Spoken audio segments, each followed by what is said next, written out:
It's an indescribably empty feeling that day that they didn't come home, knowing that the astronauts were gone and we failed them.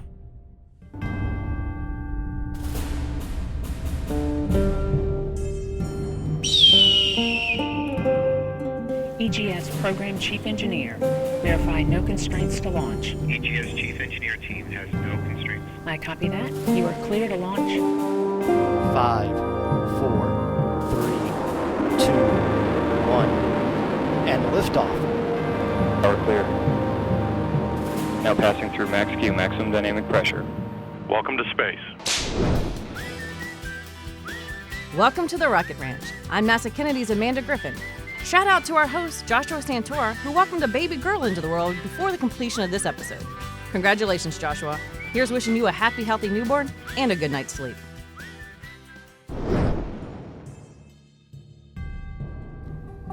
As we prepare to launch humans into space on new American-made rockets and spacecraft, it's more important than ever that we revisit what led to two of the most tragic days in NASA's human spaceflight history. Winston Churchill said it, those who fail to learn from history are doomed to repeat it, and that's so true. In this episode, we're exploring not just the technical issues that brought down the crews of both Challenger and Columbia, but the cultural environment that proved just as deadly.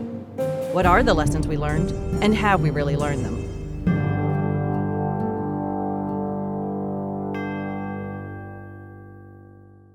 All right, I'm back here in the booth with Michael Cinelli and Michael Leinbach. Michael Cinelli, we're going to call him Chach. He bears a striking resemblance to Scott Baio, at least back in the heydays of Happy Days he did. And Michael Leinbach is a retired launch director for NASA. So right. A decorated history of shuttle launches. And Chach also worked with Mike on the shuttle flights as a NASA test director. So really fast, can you give me a real quick overview of what does it mean to be a NASA test director? Great question. The NASA test directors, if you think of an orchestra, right? Like an orchestra has all the different instrument players, and then you have the conductor who helps lead the orchestra. A test director is much like that. We have the honor to be in the firing room and work with an amazing team of very talented folks who are, in this case, their instruments are their systems on the vehicle. So they're watching over the systems and the health of the vehicle, and we help guide them towards the countdown, towards T0. What's your role as the launch director? I'm glad Chachi mentioned the orchestra leader as the analogy for the test director, because that's the one I use all the time. NTD is the orchestra leader, and I always like to describe the launch director as sort of the owner of the orchestra. I got to sit back and watch the orchestra, watch the launch team perform, and just kind of make sure we were all on the same page at the same time, and we felt good about problem resolution, and then ultimately I gave the final go for launch. But it was a position that was created long, long ago in the early days of America's manned spaceflight program. For one individual to intentionally have very little to do, I don't have a lot of call signs in the procedure, but it's a position of authority and responsibility, yes. But it's one of sitting back and watching the team perform and just get the sense of if we're really ready to launch that day or not. And it's been that way since the Mercury days, and it was created by a bunch of wise people back in the 60s, and it's a perfect way to conduct a launch, I believe. Yeah, certainly a long history of very excellent men until now. We have our first female launch director coming up here, Charlie Blackwell-Thompson. And so we're here today to talk about the idea of launching from a historical context. Really exciting month for NASA. We announced crews for crew missions. Ladies and gentlemen, I present to you our commercial crew astronauts. I think it's been 9 years since we announced a crew. And we want to talk today, very sensitive subject about historically when launch hasn't gone well or when missions end in tragedy. And what do we do as an agency and as a nation to get smarter and be better to protect human lives? So I want to start by looking back, 86, the Challenger tragedy. America will never forget that terrible moment when our elation turned to horror and then to grief and pain. 7 of our finest perished as they reached for the boundaries of space, where Earth ends and the path to the stars begins. So I'll kick it off. Who wants to kind of start in here, kind of talking about first, technically what happened? We lost a space shuttle, but what happened and culturally, what was going on for us as an agency? Well, gosh, man, I'll start, and Chachi, you chime in anytime you want and correct me when I make a mistake. I was here. I was a young engineer in design engineering working out of the headquarters building, and I remember that morning very, very well. I remember it like it was yesterday. And it was just a frigid morning. Launch today is set for 10:38 a.m. Current weather conditions call for scattered clouds at 25,000 feet with winds out of the northwest at 12 knots. Temperature at the pad right now is 24 degrees.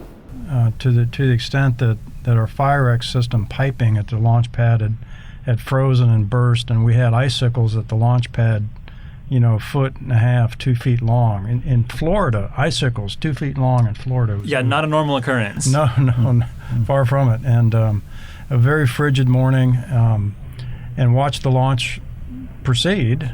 We have main engine start, 4, 3, 2, 1, and liftoff. Liftoff of the 25th Space Shuttle mission, and it has cleared the tower. Control. Roger, roll, Challenger. Good, roll program confirmed. We were standing on the deck of the launcher, as I say. I was an engineer. I wasn't in flight operations. I didn't know the abort scenarios at all, but we watched liftoff occur. Challenger, go at throttle up. Challenger, go at throttle up. And then the big fireball, and Flight controllers here looking very carefully at the situation. Obviously a major malfunction. And I expected to see Challenger peel out of that fireball and land behind me at the shuttle landing facility, not knowing the abort scenarios like I got to know them later. Sure. And of course it never did.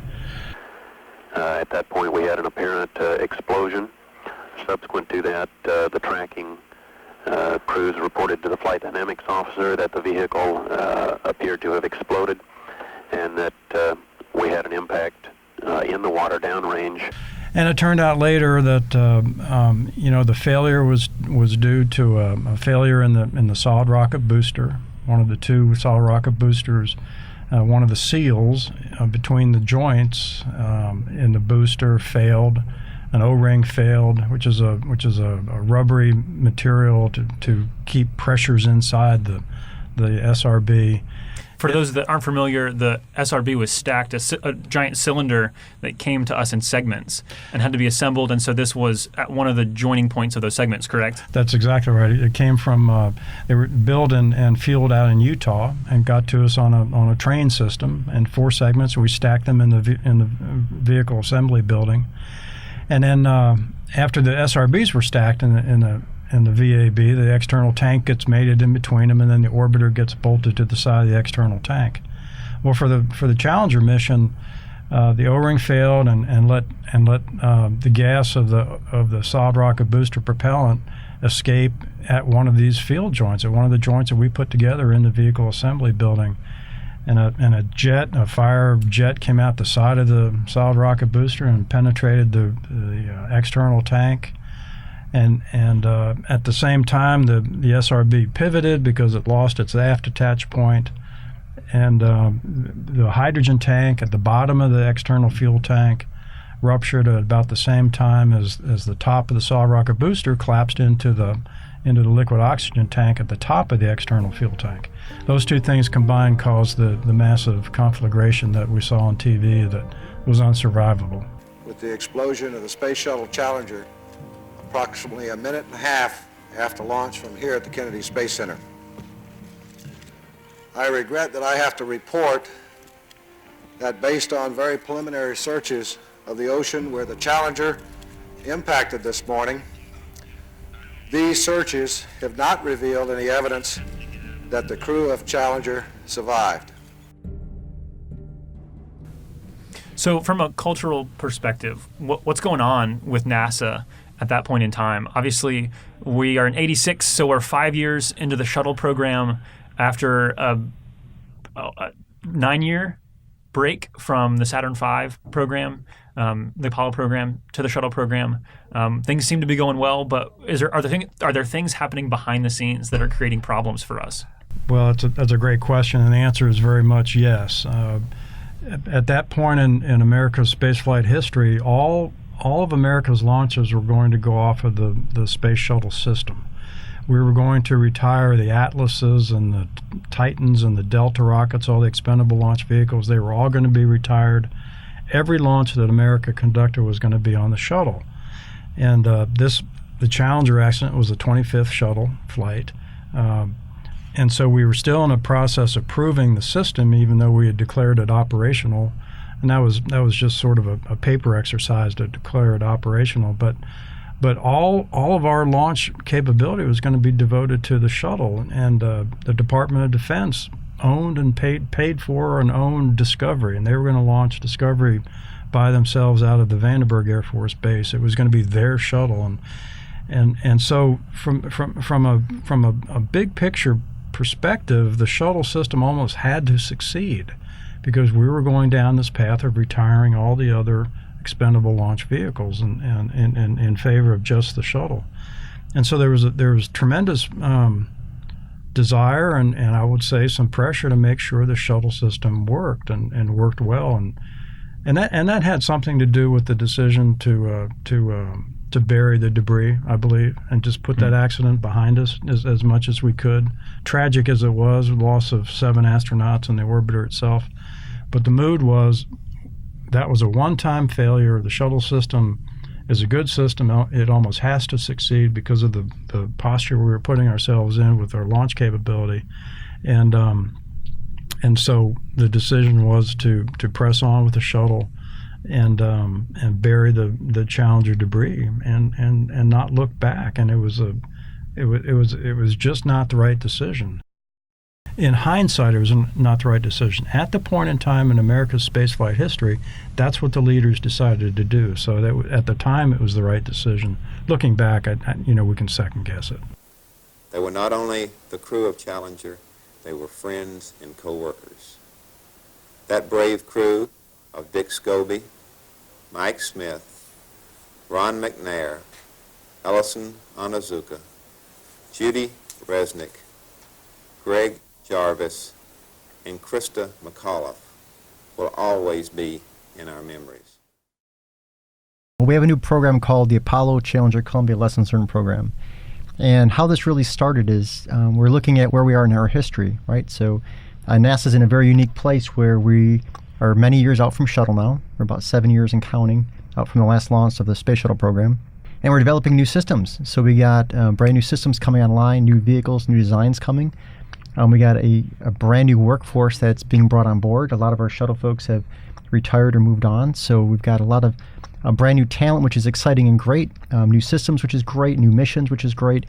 But with that comes a lot of challenges to make sure we're successful. And so we want to make sure there's a way to transfer what we call the tribal knowledge, all the folks that came before us, all the Mercury, Gemini, Apollo, Skylab folks, and of course Shuttle now, and take that knowledge, which we lost a lot during the Shuttle layoffs, and trying to rebuild some of that, why we do certain things the way we do, right? Through history teaches that. We learned that from our ancestors.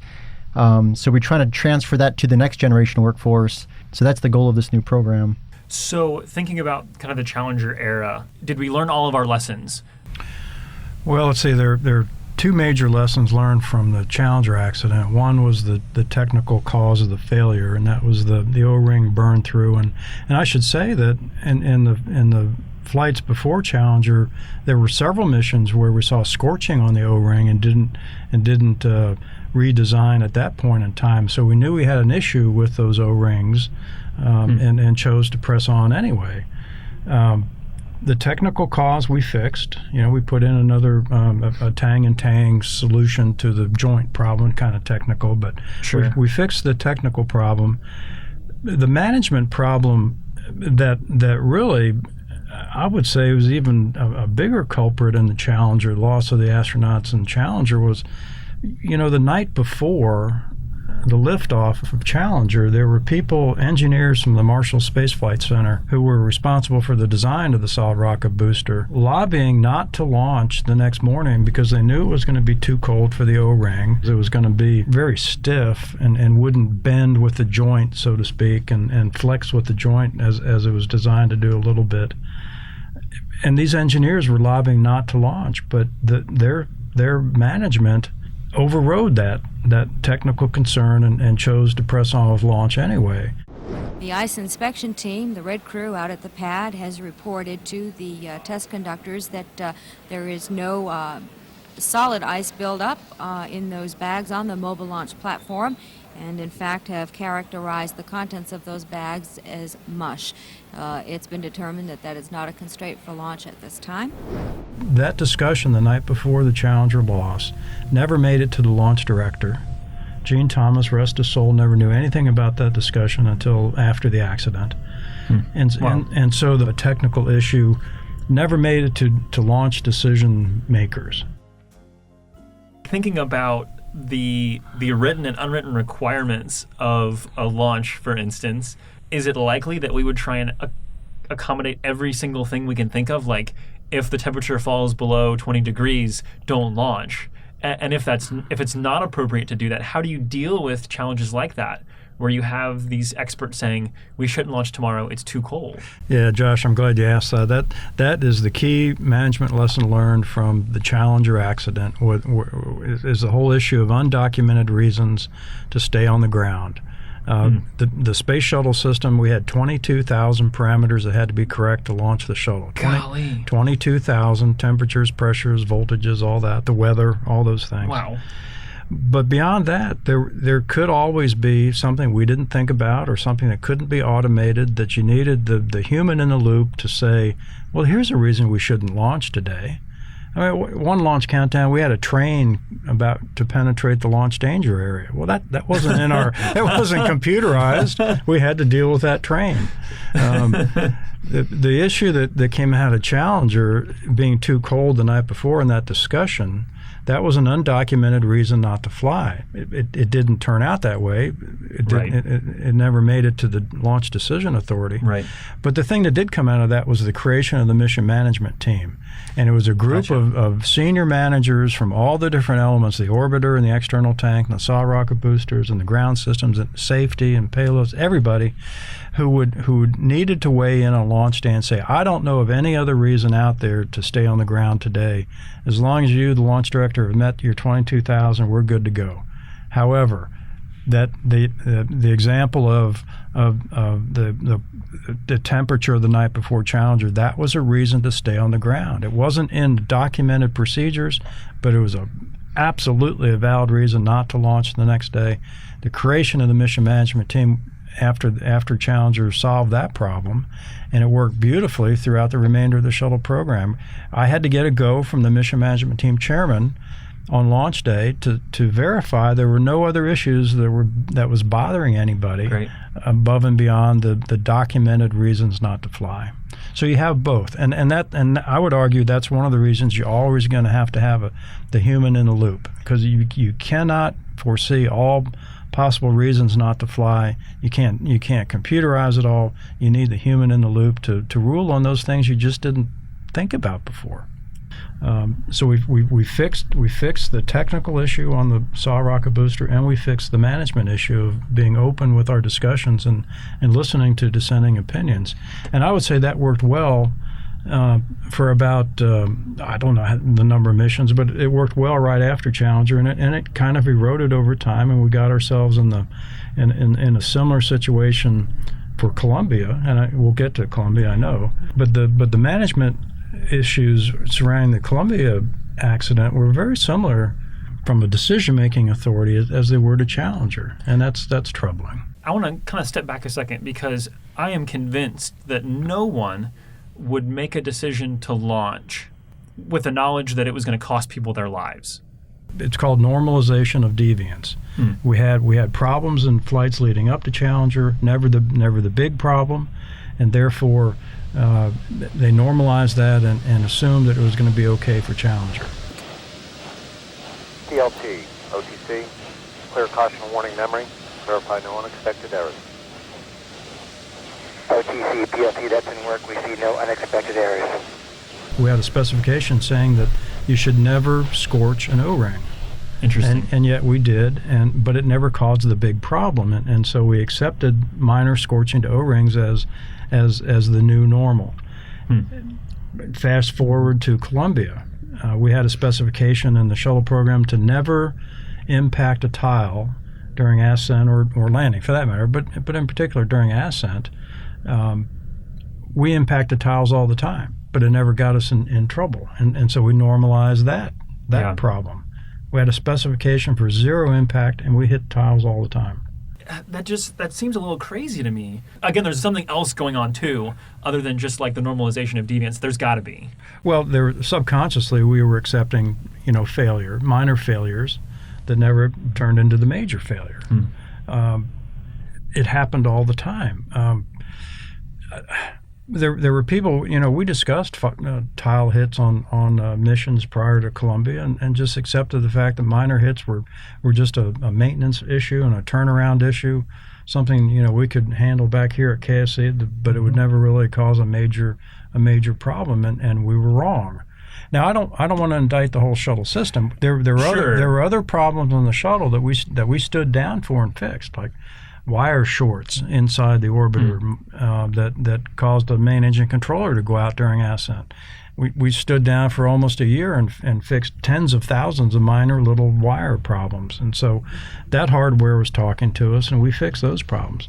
We didn't fix the O-ring till it was too late, and we didn't fix the tile impact issue till it was too late.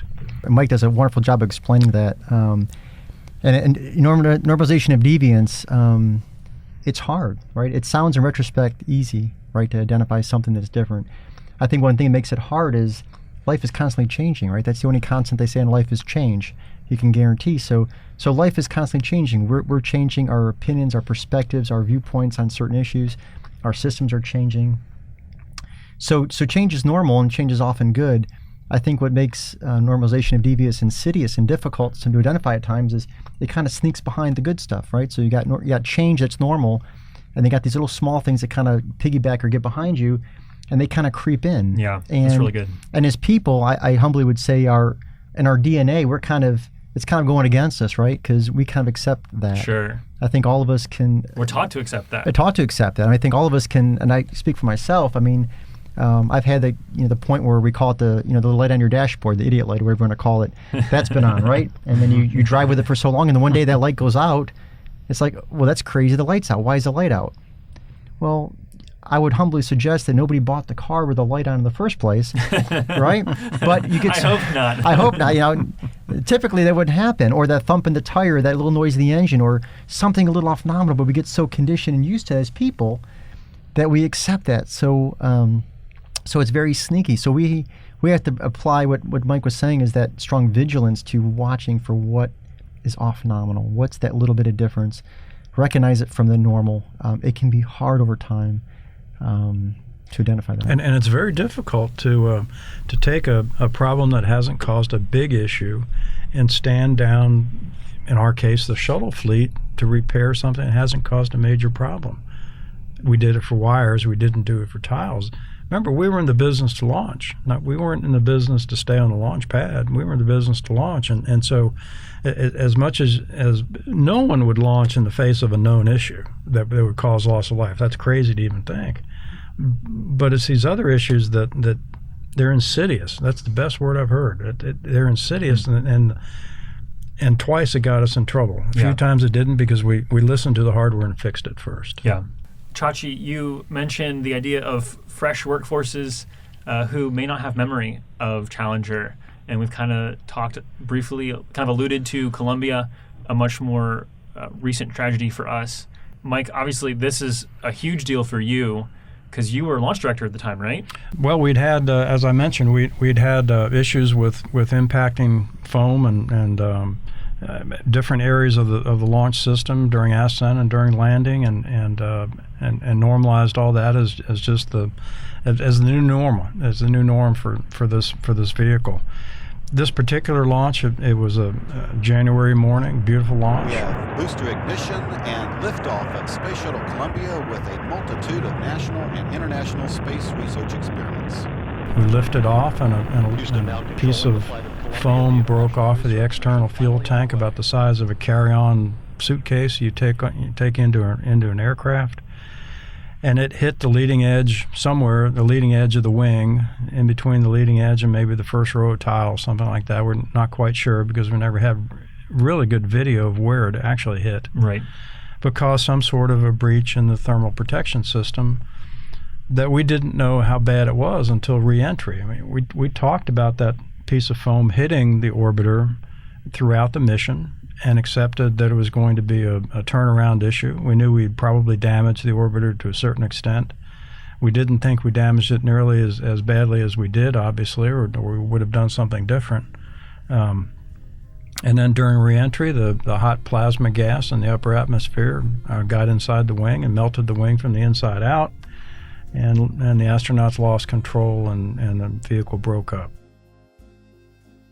I didn't expect this bad of a hit on comm. Columbia, Houston, comm check.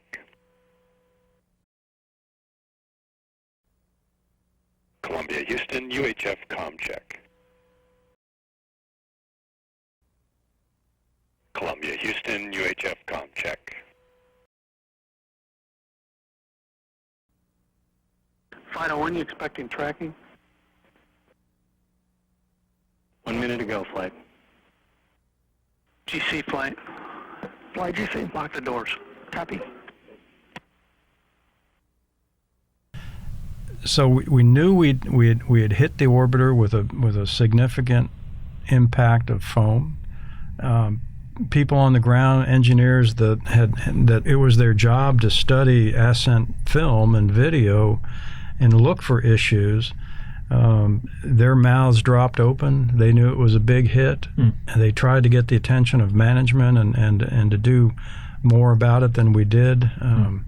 And so sort of like Challenger, where the engineering teams were overridden, it was almost that bad for Columbia. The engineering level folks knew there were issues and just couldn't get the attention of management to do something extraordinary in the face of the unknown. And that's what it was. We didn't know how bad Columbia was damaged. We made a bad assumption that it wasn't damaged too badly for re-entry. But some people will listen to this and say, well, Mike's the launch director. Like, does this fall back on him? Can you talk about kind of personally, like, where did you fit in the picture of this this mission? Yeah, well, the shuttle system had a very, very large management team, and it was basically split into two: the pre-launch folks, and then the on-orbit mission folks, and so we were responsible here at the Kennedy Space Center to prepare the orbiters and the external tank and the SAW rocket boosters for launch. I was responsible for giving the final go for launch. As soon as we lifted off on launch day, then responsibility for the mission shifted to the Johnson Space Center and the flight control team out of JSC. Houston now controlling the flight of Columbia, the international research mission finally underway. And at that shift in responsibility, the folks here at KSC, we were done. We were done with Columbia's mission, essentially, and we were looking forward to its next mission. We were going to modify Columbia after it came home to be able to fly till 2020. Wow. So we were looking forward to Columbia coming home and flying a good number of more years. So with that shift in technical responsibility for the mission came a shift in management responsibility as well, and that this group called the Mission Management Team, we met pre-launch here to study issues, make sure we were good to fly in the first place, and then during the mission they met, and it was some of the same people, but different people as well on the Mission Management Team. They would review issues during the mission and resolve issues as best they could while the orbiter is circling the Earth. And so I don't want to cast any kind of responsibility aspersions here at all. The management process failed, and too many people assumed that the damage wasn't as bad as it was, and we concluded so and told the commander, "You're going to be fine to come home." And we just as a group made a wrong decision, a wrong assumption, and it cost us. It cost 7 folks.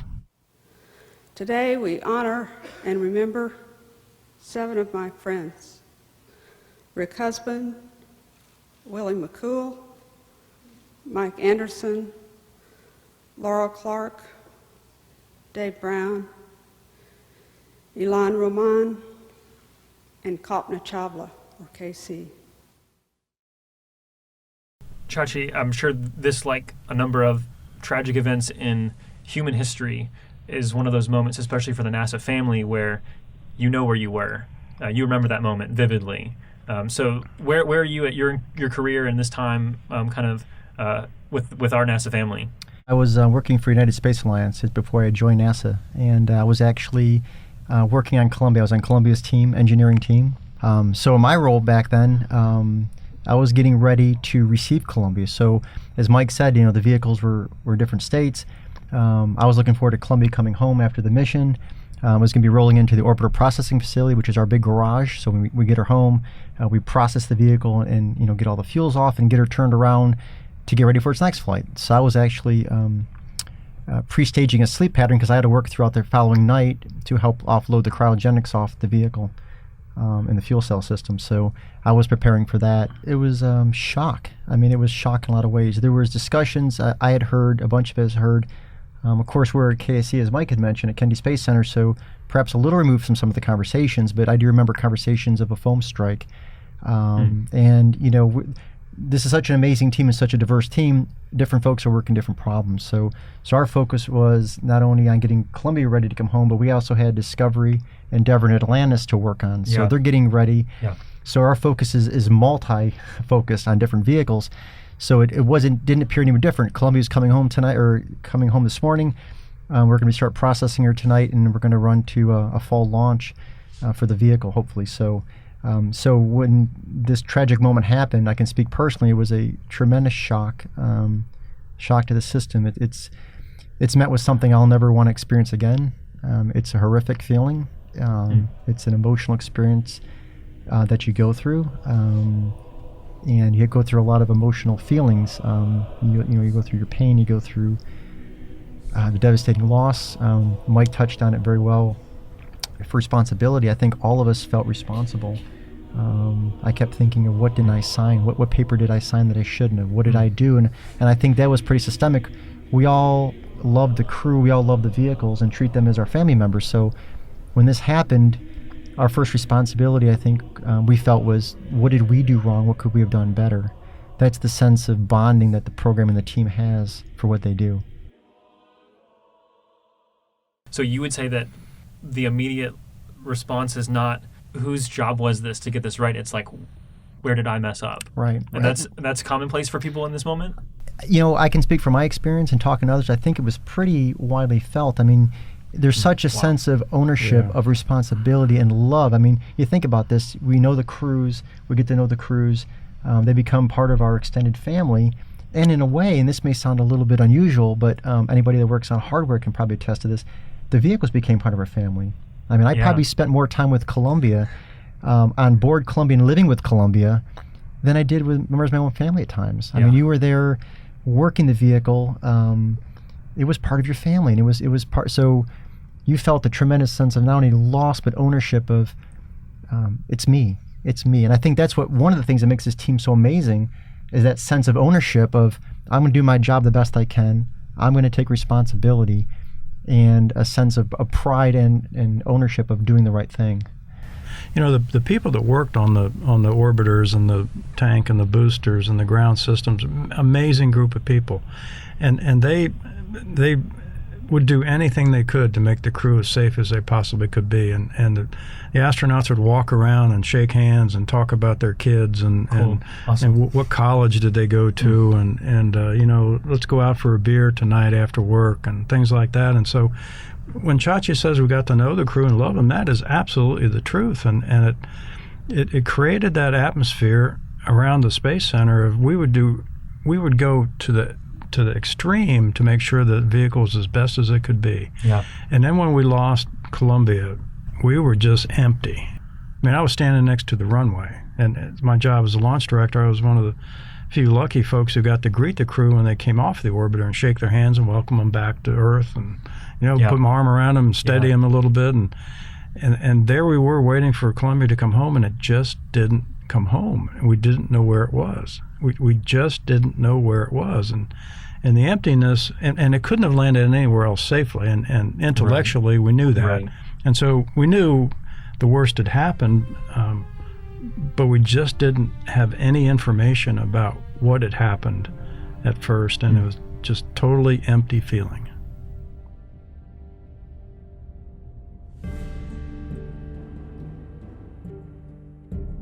So as we look at things like the future with reusable hardware, are we creeping towards the same kind of failure, or are we smarter? Are we better? From my perspective, the problem we fell into in the shuttle program, the normalization of deviance, was based as much in human nature as it was the hardware itself. We got to a point where we got comfortable with our success. We got to a degree overconfident. We got complacent, and those traits, those feelings, those issues, those characteristics, they're not unique to the shuttle program. They're not unique to the Apollo program. They're not unique to Challenger or Columbia. They are human traits that the new entrants are going to have to deal with. Yeah.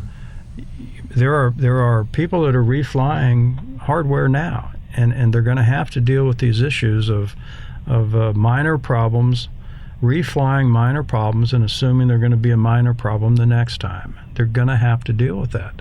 That's the nature of hardware. The nature of the people dealing with it, you've got to dig deep and make sure that when you give a go or you disposition a problem as not a major issue, that you've thought of everything possible, all the different ways it could fail beyond the way it just failed this time. You have to prove these vehicles are safe to fly. Yeah. Every time you go to a review, whether it's a minor review or a major review, you have to prove it's safe to fly, not prove it's unsafe to fly. You have to prove it's safe to fly, and by insisting on that mindset, it makes you delve into the systems and the problems even more deeply, and it makes you think about, well, what could go wrong if this minor problem occurred again? How could it manifest itself on the next flight? Could it be the major problem, or will it be the same outcome that you just experienced? You have to prove it's safe to fly, and in doing so, it makes you dive into every system as deeply on the third flight of a vehicle, or the 10th flight of a vehicle, or the first flight of a vehicle. You just need to prove it's safe to go every time. Copy that. NTD with that, you're clear to launch. I copy that. Thank you, sir. And attention all personnel, the countdown clock will resume in 30 seconds. Is there a sense to where becoming emotionally attached to a vehicle, does that make you smarter? Does that make you sharper? Or does that cloud your judgment? That's a great question. Might be a little bit ambiguous, kind of existential question. No, I get it. It probably hurts more than helps. I mean, we described how much we love the orbiters, and that's true. But we also, it probably clouds our vision a bit. You should stand back when you're looking at a space flight and putting astronaut lives on the line. You need to separate the emotions out and look at the technical aspects and make sure you have done absolutely everything you possibly do to make it safe. Regardless of how cool it is or how much you like the machine or anything else, you've got to prove it's safe to go every time. I think getting into the emotion of loving the machines and working with the machines, that's more job satisfaction. Sure. When it comes down to it, you've got to give a go or no go based on data. Yeah. And then ultimately machines can break. I mean, you can have all the best processes and management reviews and hardware in the world, and ultimately it's a machine and it can break. And in that circumstance, well, you did all you could, and there you are. Sure. Yeah, Mike said it very well. I mean, and I think a sense of humility into what we're doing. I mean, when you think about it, and Mike alluded to this before, it's like a ship. Ships weren't made to sit in port. The only safe place for a ship is to sit in port at the dock. But we don't do that, right? Our car in our garage is the safest place for it. Well, we take the car every day and go to the grocery store and places. So we're meant to use vehicles to explore and to go places and discover things. So we have to accept that risk. And Mike also touched on, I think, which was very poignant, was the fact that it's the people equation. It's in our DNA. Our DNA We have good flaws and we have potential challenges in our DA. We have to realize that to get through it. I get asked a lot, Mike, what are the major lessons learned from the space shuttle program? And I kind of boil it down to two. One is kind of just technical. It taught us how to live and work in low Earth orbit for 2 weeks at a time. It was the next evolutionary step in America's manned spaceflight program to an international space station, and then eventually beyond. But it was the first vehicle that taught us how to live and work in low Earth orbit for 2 weeks at a time. More so than that, it was the first reusable spacecraft in the world. You look back to Mercury, Gemini, and Apollo, every astronaut that flew those vehicles flew in a brand new spacecraft on a brand new rocket. One-time use each, period. Yeah. Shuttle changed all that. We dealt with reusability for the first time, and we dealt with it extremely well in most circumstances, and we dealt with it poorly in at least two major circumstances. And we have all those lessons learned and experiences to pass on to the next generation of spaceflight providers. And I just hope they ask us, and I know they are to an extent. We have a lot to share, and we ought to share it all together, not just in the United States, but internationally, as Chachi says. And we owe it to the astronauts to do everything we possibly can to make their flights safe, and that part of that is talking about problems with other systems and understanding how other systems got themselves in binds along the way. And I just really hope we can share both with our corporate partners here in America and internationally. There's no better lesson learned than sharing the lessons learned we have from Shuttle and the rest of America's spaceflight history. Chachi, I want to ask you, kind of thinking about the future as we're kind of talking through these challenges, how are you, as part of this program you're working on, conveying this necessity of evaluating good and bad change to people working SLS, the Space Launch System, and the Commercial Crew Program, as well as our commercial crew partners? Because now we are expanding beyond NASA people into other companies where we can't dictate culture, we can't dictate a lot of what they do. We have specific requirements, but we have to influence more than control. So how are you kind of approaching that with the people you speak with? You pose a great question, Josh, is how do you reach out to industry? It's a new relationship with NASA. It's a new future with us. It's their rocket. We're buying services on it. So we, of course, have a relationship with them through our commercial crew offices. So we have input to some degrees. But what we try to do is saying we want to share our past with you. We want to share the good stuff. We want to share the bad stuff. We humbly suggest you don't do the bad stuff, but you do the good stuff.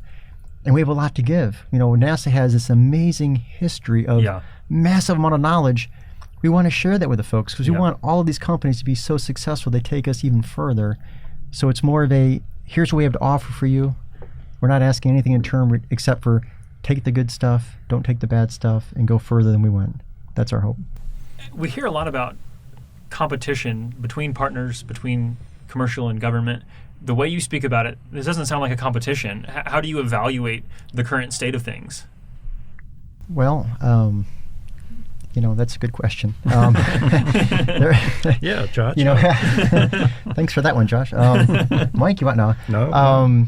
Well, be perfectly honest, there's different providers that want to provide different services, right? So NASA wants to provide a service, exploration, deep space exploration. Of course, if you're providing a rocket service, you want to be the rocket provider on record, right? They want to sell their services and provide a service to the nation. So I don't know if one could say, in a perfect world, we wouldn't see it as competition. But looking at the world the way it is, we're trying to say, hey, we want a rising tide lifts all boats approach, where if we can help this company A, company B is going to help. And if company A opens up about some challenges they're having, company B would be successful, but then vice versa, right? Somebody else has a bad day and they help somebody else out. So it's an approach of we all help each other be successful, because in the bottom line, I'd humbly suggest what NASA really wants to do is we want America to be successful, right? And our international partners. Absolutely. So we want all of us to do great things in space. And that's our mission with the program is NASA plus commercial. when we look back and look at some of the accidents that the Russians had in the 60s, and we look back at some of the incidents we had, in retrospect, it would have been wonderful at the time, right? It was a different situation with the Cold War, but it would have been wonderful if we had some insight into what the Russians were facing. Right. Some of the issues we face on Apollo 1, they had seen similar things during their programs. Wow. So we could have learned a lot, and vice versa. We probably could have supplied information to them. Of course, that wasn't the environment, so now we're not in that type of environment. So we're trying to show everybody helps each other out. So we're just about out of time. Appreciate you guys being here. We've got some of the best and brightest minds working on human spaceflight systems. How do you guys feel about that? Are you guys optimistic about us pressing on for exploration? Personally, extremely optimistic about it, and I sit back and I watch the great things going on out here at the Kennedy Space Center and around the country with both the NASA launch systems and the commercial launch systems, and we're about ready to start flying astronauts back to the International Space Station on American rockets off American soil again. I'm extremely confident that will occur safely, and I'm very optimistic about it. The thing that's true about failure is you learn a lot from failures, and we did in the Space Shuttle program.